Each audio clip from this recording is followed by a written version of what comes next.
Hello. Today's reaction video, I'm just going to put on a touch of makeup. Just, it's like not really showing so much, but just a touch. Today is a sponsored reaction to a Grateful Dead thing, and I'm going to show you guys how the request was made, just in case you guys want to make a request so that I see it for sure, because as you may know, my channel is gaining popularity by the day, and I'm getting lots of comments. So sometimes if you're leaving a comment now with a recommendation, there is a chance that I will miss it. I'll probably glance at it and then I'll keep scrolling, and it's not because I don't care, I do care, but it's very, very hard for me to copy and paste everything and put it on the playlist queue, if that makes sense. So if you do want to catch my attention with a specific thing, I'll show you a system I've set up so that it's really easy. So from my channel, see if you're here, my banner, this Linktree, an Erica in America. An Erica in America was my first kind of online screen name. When you click on this, you'll see this, okay? And you can just click on this form. And the reason I like this form is that it ends up looking like this for me. And so I have the title, I get the YouTube link, you can put comments, and then I get to like X them off. And then if they're coming with money, I'd like to track that. So this one actually did come with $15 from PayPal. Then when I do it, I put an X here. So all the completed ones over here, see all that? They're all completed. And then I know what I have done and what I haven't. Whereas if it's just in my YouTube comments, it can get a little overwhelming because there's just so many things to listen to. So this is the Grateful Dead Spanish Jam into U.S. Blues, Jai Alai Fronton, Miami, Florida, 1974, June 23rd. And so then there's the link. And then I knew who it was because, again, here, if you do want to send money along, which just helps me expedite the review, the reaction, because, again, once my list starts getting really long, I can only do so many things in a week, right? So if it's with a donation, it helps me because I am trying to always save money. Just, you know, it helps. I'm a mom. I don't know if you guys know that. But, yeah, I support my kids and, yeah, just working hard. I just trying to put in the hard work, many, many hours. So there's PayPal, there's credit card, there's Cash App. I think Cash App is the most anonymous because you can just get like a random screen name and then I won't see anything. Like it could be like whatever fake alias. I think when you put in like credit card, or it's like, I will know your name. So like that, but I'm very good, you know, I actually block out everyone's name. Whenever someone does donate money, I don't show their name or anything like that. So for example, anonymous here, okay? So $15 was a little fee for me, that's fine, you know, it's the cost of doing business. Here's the request, so I know that it's the exact song that was requested on the form. Anyway, so that just helps me keep track of it, and then that will also just help me with my accounting at the end of the year, because all the amount of money I got from reaction videos, I could just really easily create from a spreadsheet into accounting, right? So okay, so that's the link to find all my other things, and this just gives you links to every single social media if you're on anything besides YouTube and care to follow me. But I'm trying to keep my YouTube up to date, and now that I know about the post feature, that helps me tell you guys about stuff that's upcoming. I started scheduling launch, like premieres, that's like where things launch at a certain time, and then if we're all in the live chat together, we can talk about it. But today, we're gonna get on to the video. I also try to put in chapter markers so that you guys can just skip over things like me talking about this. So, yeah, let's see. So this is the link. Watch this. If I click here. Wait. I want it to open up in a tab. Oh, I'll just do it like this. See, I can copy link. That's really easy too. See? Put it in. All right, this should be fine. This should not get copyright protected because this is some random person that uploaded this, which means YouTube let them upload it, which means they'll let me upload it. All right, I got my listening headphones on. I got my mic here. It's kind of cut out. There it is. See? It's right there. And how is let me center myself. There we go. Okay. Wow, only 7 minutes and a half. That's like short for like the typical stuff I watch. So great. I'm excited about this. I know nothing about this. I've heard the word Jai Alai mainly because when I do the New York Times crossword puzzles, that is a common clue. It'll be like Jai and then blank, and the answer is always a lie. I have no idea what it means. I don't know if it's a person. I don't know what it is. U.S. blues, I don't know what that is. Spanish jam, I know what Spanish music is, and this is clearly a flamenco dancer. So, okay, we'll see. I'll just like watch it with like no information, and then after I'll look up information about it, and then I may, if it's applicable, I'll look up chords, and we'll see. We'll see what I want to do after I hear this because I have no idea what this is going to be like. This could be a total eclectic can of worms, or it could be something that I'm like, oh, that's really good and interesting. Okay? I have no idea. I've never heard this before.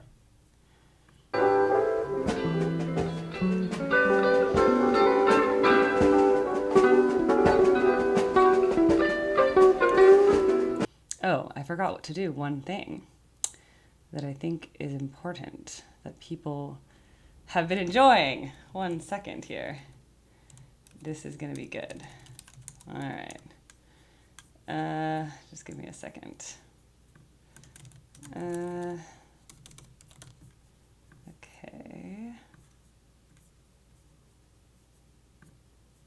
There we go. All right. What was very popular in one of my recent videos was, let's see, there's that. Okay, what was very popular in one of my recent videos was that I typed notes as I went. And people seemed to really like that. And I like it because I don't have to remember everything in my mind. So let me just look at all the stuff I have to do. It's a very arduous process here. There we go. So this should, as I scroll, you guys should see that. And then for this one, we don't need all that space. We know what it is. Perfection. Okay, sorry for that delay. Let's begin.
How do you do?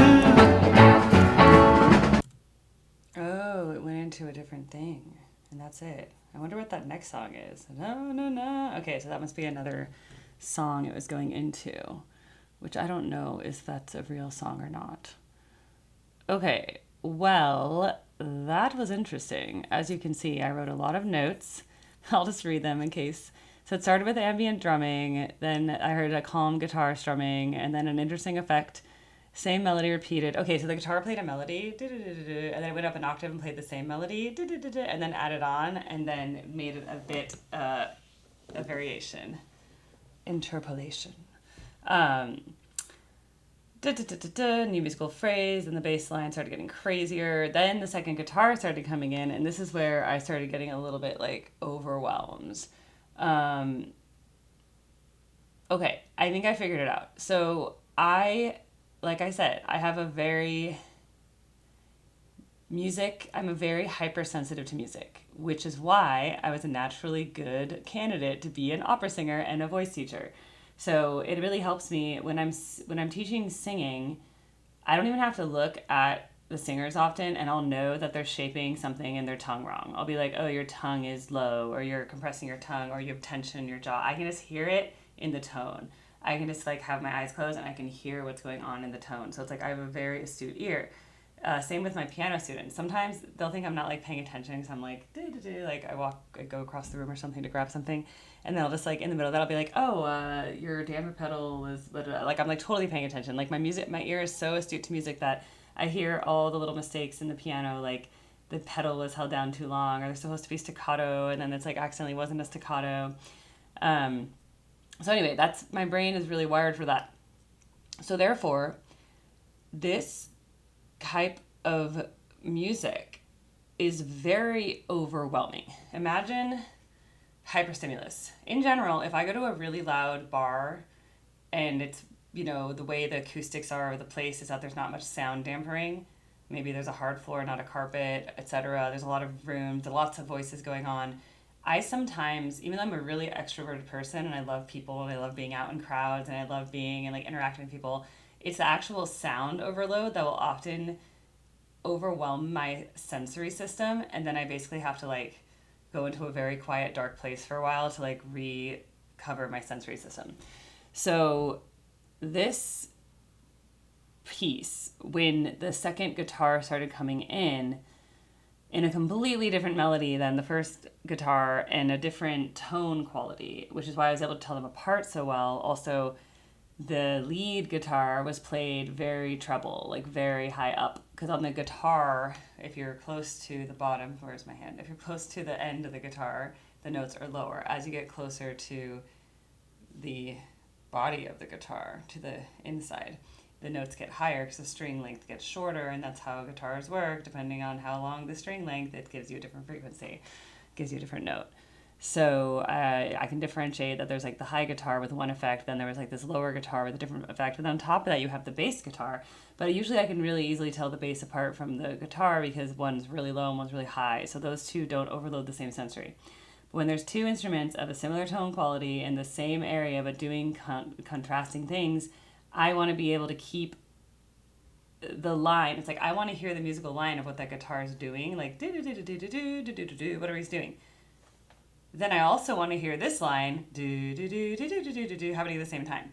So rather than, I'm not hearing it as harmonies because they're obviously playing their own individual thing. I'm hearing it as individual guitars. So if I'm trying to like really actively listen, it's really can be stimulating, very overloading. So that's what I'm trying to see. So then at one point I like closed my eyes, and that like helped me focus on the instruments. But that's that's the plus and minus of being a very musical person. The plus is I hear music in a really intense way, but the downside is I hear all music in a really intense way. So it's really hard for me to isolate out and just be like, oh, I'm just gonna relax and be, in a calm place. So this kind of jamming, if you will, I find kind of stressful. Just to contrast with some other jams, like when Goose was jamming, for the most part, they stay in a very repetitive pattern, and they only have one guitarist, right? So I can really hear the guitar, what they're doing, and then the keyboard, only one keyboard. Sometimes the second guitarist will pull out the guitar, but he's more doing like a rhythm. He's adding in like color with rhythm. It's not typically that he's harmonizing with Rick. He's not creating like a whole different complete melody that's, like the thing we just heard in that piece. Of them almost dancing around each other, but not in a harmonious way. They were dancing around each other in a cacophonous way in this piece, this Jai Alai thing. So that's one thing. By the way, when I wrote a few words, you might want to know what they mean. So appoggiatura is it's like going like da-dum, ba-dum, ba-dum, ba-dum. It's like leaning into the first one and then going down like a da-dum, ba-dum, ba-dum, da-dum. And so that did that at one point. So I was like, oh, that's cool. It's an appoggiatura.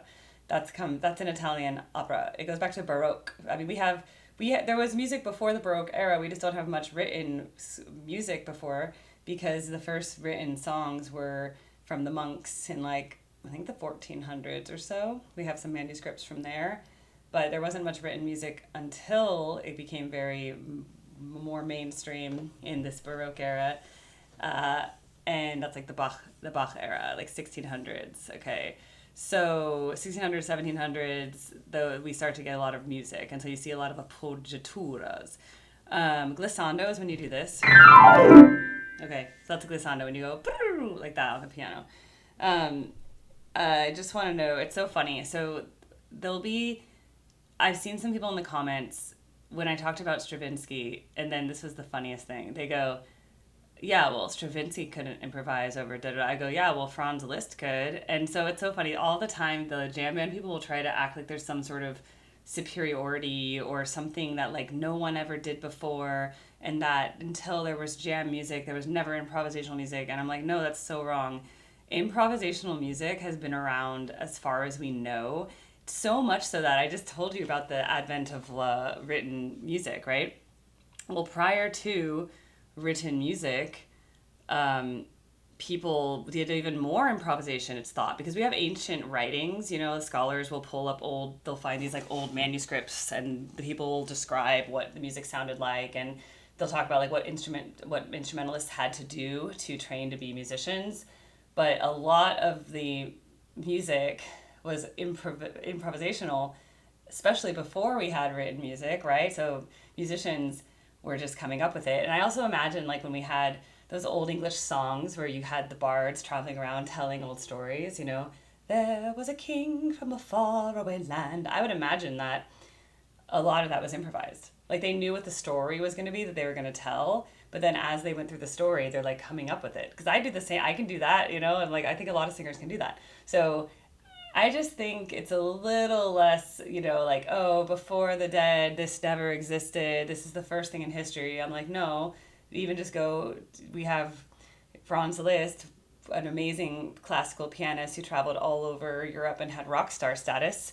He had, if you read articles about it, women would like follow him around and throw their corsets at him. Okay, so this is not some new thing like, oh, women chasing rock stars and women being very impressed with like prodigy musicians. Like, no, there's prodigy musicians, and this is not new. Okay, so the difference is that, yeah, their sound was very new, because that wasn't done before, like, to have this kind of very psychedelic thing. And also we have this advent of technology that wasn't out. We have electric guitars that came out, and then with the electric guitars they had all these effects they could put on them, and it just became kind of this unlimited, like, wow, we have one instrument. It used to just be like you had an acoustic guitar, and then someone could make a different acoustic guitar that had a slightly different type of wood, and it could have slightly different type of strings, and it could have a slightly different body shape. And it's like, wow, that guitar sounds different than that guitar. It's like, wow, it's so crazy. And like a flute, a recorder made out of wood versus a recorder nowadays made out of plastic or something, like those are going to have different tone qualities. So that's what we were limited to previously with musical instruments. It's like, how can we craft this out of wood? How can we craft these piano keys out of ebony? The ebony didn't really matter for the hammers, by the way. But it's just so funny. So then all of a sudden you have this band, and they happen to be in a time when sound is getting speakers, and the fact that they built this wall of sound, and like that is very revolutionary because these are new technologies that were coming out. I mean, I'm not going to look this up, but I just kind of know from like when I think about old rock and roll, and then kind of when they invented the old, whatever the old record players were called, the vibraphones or whatever, like, ooh, we have recorded music now, you know? So like a lot was happening in the 20th century pretty quickly with music going from fully acoustic to being able to be recorded with like vibraphone or however they used to etch records. And that was amazing that they did that before they had digital, by the way. I'm like, how did they do that? Like, how did they like etch old recordings by burning it into the wax or something? Like, I'm like, this is it's a crazy thing. But so much was happening so quickly in the 20th century, if you think about it, that of course the music, it was just revolutionizing. But then also think about this, there was probably people doing experimental things all along, but no one knew about it, because what was the Grateful Dead famous for, which I've now learned in the past month of this exploration, is this idea of taping the shows and distributing them, and that we want everyone to see this, that we can get this out to the masses, because things before were just like broadcast television, and it was only the major networks, and you'd have to only see something if a major network happened to record it and broadcast it, and people didn't even have VHS back then. Right? I remember my parents told me about when like Betamax first came out and VHS, and like having a VHS player in the 80s was like such a big deal, and really put yourself in that mindset. Because again, I was raised in the era of VHS, and then we had DVDs, and I grew up with CDs. So I was already of a child putting my parents were always above the trend. So I had a CD player in the late 80s, early 90s. So I was already putting CDs, and we had an old record player, but we had a few records that I knew how to do it actually. So like, I feel like I'm like the last piece of like the old to the new, but I used to play CDs, right? Well, nowadays kids don't even know what a CD is. They don't even understand what it was that you had to have a tape to see something, because YouTube has everything. So they're like, what do you mean you couldn't just watch it? Like, what do you mean you couldn't do it? It's like, so this whole thing, it's like, I think a lot of things aligned. It was like, we had VHS coming out, tapes, people could tape stuff. You had all these like advents in electric guitars, speakers, patches, those pedal effects they put on them, all that. Synthesizers, by the way, synthesizer pianos were like huge, and I know that just from like the 80s. ELO, I love the Electric Light Orchestra. I love kind of those like early synth, and then you get the like disco beat, right? The beginning of kind of this electronic music thing. But that being said, this all is connected to what happened previously. And we just don't have music records prior to when they started doing, just like everything in Europe in the medieval times, and then in the Dark Ages, and then finally we have the Renaissance, and then we have a lot more things. We get the printing press, they print the Bible and send it out to everyone. All that stuff, it's so important. It's so applicable for music history. So it's like, that's why a lot of you have been saying like, oh, you have to understand what's going on in the time. And hey, I saw Forrest Gump, okay? So I know about that. And Forrest Gump really covers a lot of this time period, by the way. So I saw that movie a lot as a kid, and like obviously my parents told me things. I saw the musical Hair. Like I have an understanding a bit. And obviously I wasn't there, and we're in a different time now. But, it was a really cool time to be alive, I'm sure. But yes, I guess my whole point of this long tangent is that classical musicians can improvise too. And in fact, many still have to, especially those who specialize in early music. In fact, there's a whole, in Baroque aria, in Baroque opera, and Bach and stuff, Bach and Handel and those kind of composers, there is a aria format that we call da capo, which means the head. It means that you go back to the beginning. So basically there's an A section, a B section, and then you repeat the A section. But every time you repeat the A section, you have to do it in an interpolation. So you have to add an extra. So if it's like da da da da, you might change it to like da da da da da da da da da da da da da da da. You're gonna make a lot of da da da da da da da da ba ba da da da da da instead of like a simple melody da da da da ba da da da da da. Okay, just think about the famous like Rondo alla Turca. That's because in his whole sonata, he goes through that whole sonata, the A major. How'd it go? Yeah. That one. 12 movements of he takes a theme and then he does it 12 different ways, but it's all based on the same theme. So again, interpolation, which is like taking an idea and then like changing it a little bit and then whatever. And that's exactly what they're doing throughout this with their little guitar riffs, so then expanding on it and then doing it again. So just, if you love music and if you love the Grateful Dead and you love other jam bands from this time period, but let's say you hate classical music, please reconsider, because you are sounding like when someone like my age says, oh my God, I don't like the Grateful Dead. That's old people music. You know, if you say that about classical music, Beethoven and all that, and then you expect the young people today to like listen to your music with respect, no, you have to, if you have that mindset, you need to go and take a music history course and like review a few hundred years of Western musical history. Or you need to abandon your like, my music is superior to all music, or all music came from my music. Everything Fish is doing today and everything Goose is doing today and everything all these bands are doing, it's all because of the Dead. No, you can't say that. The Dead did what they did because of the people that came before them. Okay? So that's what's cool. It's like we're kind of evolving, and you kind of evolve faster when things have already been done, because then you can learn from that and just like go faster, right? You don't have to reinvent the wheel every time a new generation comes. That was a really long tangent, but I'm passionate about that as a music educator of young children and teenagers and adults. It's just very important to me that like we pass the baton, but the baton has all of the information from before and not just an isolated time period. We need to have a more bigger perspective in history. Okay, so yes, the two guitar thing makes it really overwhelming for me. But then once the keyboard came in, we were in a different section, it got really bluesy. So after this whole the weird interpretation, weird, whatever, really weird part, okay.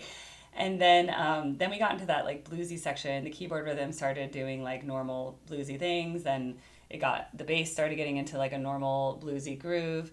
Then blues piano, and then it just became a normal bluesy song. So I was like, okay. But what was happening before that was like very interpretive, very like woo, you know. So I am just curious obviously they called it a Spanish jam, and I get that. It sounded like, which by the way is nothing, that's also something that if you want to go to like, you know, I don't know, maybe there's like Baroque Spanish music. I don't know. That's probably a thing, you know. Old stuff. Spanish Baroque. Who knows how old this stuff is, but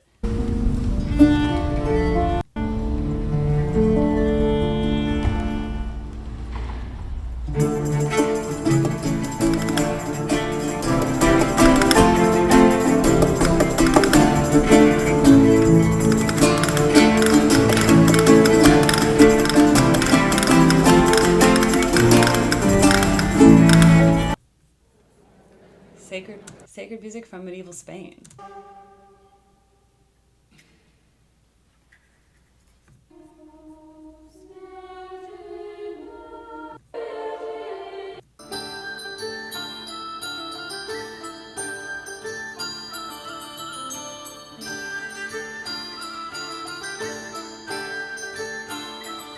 See what music was like in the old days, and you're going to tell me that the guitar melodies in the Spanish guitar have nothing to do with ancient or Baroque and classical and romantic music? Come on.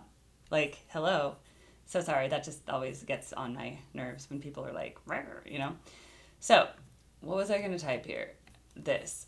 I want to look up, maybe there's a Wikipedia. I said to find, there must be some other, okay, Dave's Picks is the 3-album live album. Okay. Cool. Let's see what they say about this. Okay, so Jai Alai is a venue. Who knew? Okay, here's the context of the concert. Disagree. Spanish Jam. Okay, so the Spanish Jam section was 422, and then it looks like the U.S. Blues got cut off halfway. But it's part of this longer thing. So yes, I guess we could have looked into the whole U.S. Blues period, but the link someone sent me just didn't have it, so hopefully that's okay. Okay, Spanish Jam, Grateful Dead history. The Spanish Jam is a popular and often played jam section that appeared in numerous Grateful Dead performances throughout their history, primarily in the 70s and 80s. It's not a specifically named song with lyrics, but rather an extended instrumental passage. Spanish influenced music. Spanish influences, exactly. See, Spanish folk music or flamenco. Don't tell me that they created something that never existed before. Okay, they did different interpretations over time and variations, unique improvisations, exactly. Because every time you do something, it's going to be slightly different, which is why live music's so cool. That's another thing I just want to point out. Like, before starting this whole journey of this YouTube channel and listening to any modern rock jam bands, just want you to know, I always, often, not every recital, but at the recitals I lead for my students, twice a year I organize recitals for my students and they all perform. And once in a while I'll give up and give a little spiel. And my favorite thing to say is, this is live music and there's a beauty in that. And I said the beauty is not in the perfection. Mistakes may be made today, but it's not about the mistakes. It's about how you carry on with the performance. And it's about that we are here sharing this moment in time today that will never exist again. And that's why it's so cool that even every live Broadway performance, the singers are going to sing it slightly different every time, because there's always going to be things that happen. You may have a bad vocal day. The orchestra may play the wrong note somewhere. So that's what's so beautiful about live music, is that it's this kind of, it's a spirit, it's alive, it's its own creature, it's its own living organism, I guess you'll say. So I've always felt that way, okay, prior to discovering the Grateful Dead, all right? So I just want to say that, and I do understand that. So when I'm judging, when I was first listening to some studio recordings and they're like, oh my gosh, she doesn't understand. It's like, no, I understand, and I do. But I also want you to know there are some musicians that really excel in recorded music, that the genre itself is that their recordings are so perfect. And you'll see when you guys get to my soon to come out series Erica Reacts to the Beatles, where I go over my favorite albums that I listened to my whole childhood, and you'll see that cover to cover I just think these albums are brilliant, and I talk about the songs I like and why. And I don't need to have seen the Beatles live to appreciate those songs. In fact, those songs are works of art. Those recordings are masterpieces. So that's where it's like, okay, there's some music that I think you can create a master that's just epic, it's timeless, it's gonna be forever and all time, and I would have never, and probably it was better than anything the Beatles ever performed live, because, I've seen their old videos on the TV shows and stuff like that, and they were fine, when they sang A Hard Day's Night on TV and all that, it's fine. But there's something about their studio recordings. So far I've done Help and Rubber Soul, and I'm going in order, so I forget if Sgt. Pepper's is next or Abbey Road. I forget which one's next. The point is, I love them all. So those alone are beautiful in time and not part of this live music tradition. So I think both are important, and they're both good, and they're both great, and we've only had the privilege of having recorded music since the invention of, I don't know, let's look it up. First audio recording history. I believe it's a voice. Someone singing Eau Claire de Lune in 1860 with a phono autograph. So that's what I'm saying. Prior to 1860, we didn't even have recorded music. We only came from a live music tradition. Don't you all see that? So yes, live music is older than recorded music. So you can say that the beauty of the Beatles albums is all about this new invention of recorded music, and then that's great. But then you could also be the Grateful Dead is just carrying on the tradition of all time, that humans have been making music for longer than we have historical records of it, or all we had was manuscripts, because anything before 1860 was never recorded, no records, no nothing, no CDs, nothing. So anything before 1860, we pieced together through manuscripts. And musicologists literally read these they'll find the notes, and then sometimes they're all the paper's all messed up, and they have to figure it out. Not to mention that, oh my God, sometimes you guys, again, don't understand. Baroque sheet music, figured bass, okay? I just want to show you guys if there's an example of this so you guys can see what it looks like. Hold on. This. Okay. So, Baroque musicians would just read off of, let me make this bigger. They would just read off of figured bass. So basically, they were only given one note, and that note was the chord. And then sometimes there'd be little symbols, like these sixes and sevens would imply an inversion, which gave them which chord they should play. So they didn't have any of the music written out besides that. And these Baroque musicians would literally come up with their whole performance based on these figures. So that's how music was written at first. There wasn't even like very distinction. Like this is now modern not modern music notation now looks like this. It's very clear. It's very rhythm. But old back then, they just gave you a note that told you what chord it was, and you had to play it with just getting that. All right? So I'm just saying, please do a little more music history studying if you think that like the Grateful Dead was the greatest musicians of all time and they're the only people that can jam and no one else could jam, and oh yeah, or like Fish, they're the best, no one else can jam like Fish. I'm like, yes, they can. A lot of musicians can. Okay? So just open your mind a little bit, study some more history, and I think if you know all these musicians that love music and studied music to get good enough to be in these rock bands knew a lot about music before them. So keep that in mind.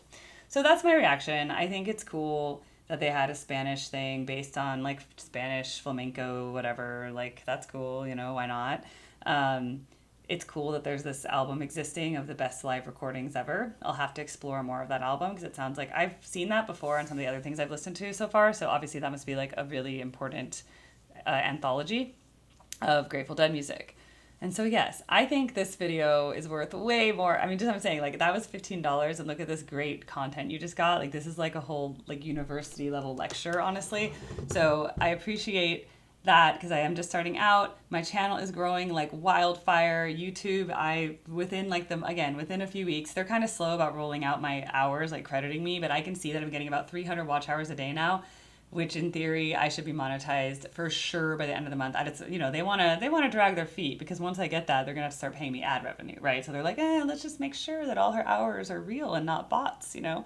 So that's why they're dragging it out.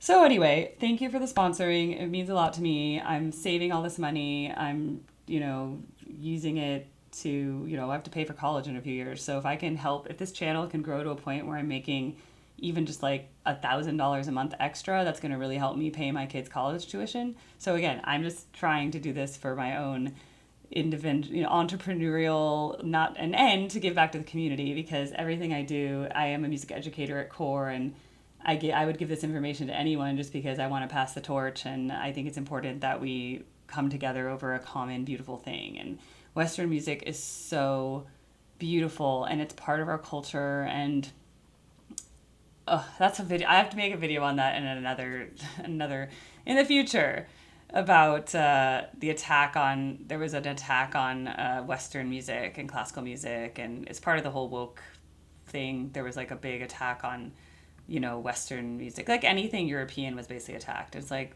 we're allowed to have our cultural music too. And if Mozart and Beethoven were from Austro-Hungary, German, Austria, whatever, that's the music. Anyway, that's a whole other lecture, okay? And I am very passionate about that. So anyway, thank you for watching. And soon you'll be able to send tips in YouTube once I monetize. In the meantime, follow my instructions if you want to request, especially if you want to just tip me. This was a 45-minute video on a Saturday that I just decided to put together because I love music. So I hope you find it interesting, like the way I listen to music and why some of it is hard for me to listen to. Not hard for me, but it's so overstimulating that I have to take breaks, and I have to and then usually the second time, by the way, when I have this complicated music, the more I listen to it, the more my brain knows what to expect, and the more it can hear the individual parts, and then it doesn't freak out as much because it's not like a stimulus, what's going on now? It's kind of like, oh, cool, yeah, oh, yeah, that melody, yeah, it doesn't matter that it's dissonant. Like, I like it. It's like my brain knows it, right? So the more I listen to these things, the more they come to me. But just keep that in mind. So yes, thank you for watching Erica Reacts. Thanks for your support. And lots of fun stuff coming up on the horizon. And I have some interviews coming up with some deadheads. So if you want to be interviewed and share your deadhead knowledge, and you're either okay with being on voice or camera, great. And if you don't want to, just send me your story and I can read it. So, all right, bye.